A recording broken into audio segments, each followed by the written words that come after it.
এরপর উনি অর্থনৈতিক দৃষ্টিকোণ থেকে বললেন যে অর্থনৈতিক কারণে আমাদের শুধু ভেজ খাবার খাওয়া উচিত, এটা নাকি সস্তা বলেছেন মিস্টার জাভেরি। তারপর উনি অনেক হিসেব দিলেন, এত ক্যালোরি থাকে, এত ক্যালোরি থাকে, এত গ্রাম প্রোটিন থাকে, এইসব বইতেও আছে এগুলো।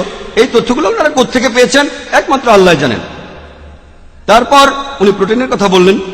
এই বইতেও লেখা আছে যে 1 কেজি প্রাণীজ আমিষ পাওয়ার জন্য একটা পশুকে এতটা শাকসবজি খাওয়াতে হবে। তাই 1 কেজি প্রাণীজ আমিষের সমান হলো 7 কেজি উদ্ভিজ আমিষ। তাহলে মাংসে 1 কেজি প্রোটিনের জন্য আপনি তখন খরচ করছেন 7 কেজি উদ্ভিজ আমিষ। সেজন্য শাকসবজি অনেক সস্তা।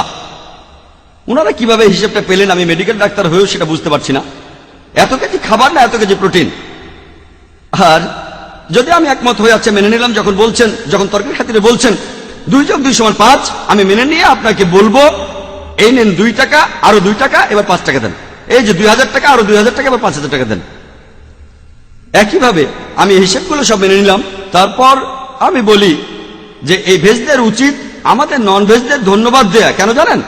কারণ আমরা যদি এই পশুদের না মারতাম হয়তো সেটা 5-10 বছর বাঁচত, আর সেই সময়ে সেই পশুটা প্রায় 7-8 জন মানুষের প্রয়োজনীয় শাকসবজি সব খেয়ে শেষ করে ফেলত। আমাদের ধন্যবাদ দেবেন, কারণ আমরা এই পশুদের খেয়ে আপনাদের শাকসবজি বাঁচিয়ে দিয়েছি।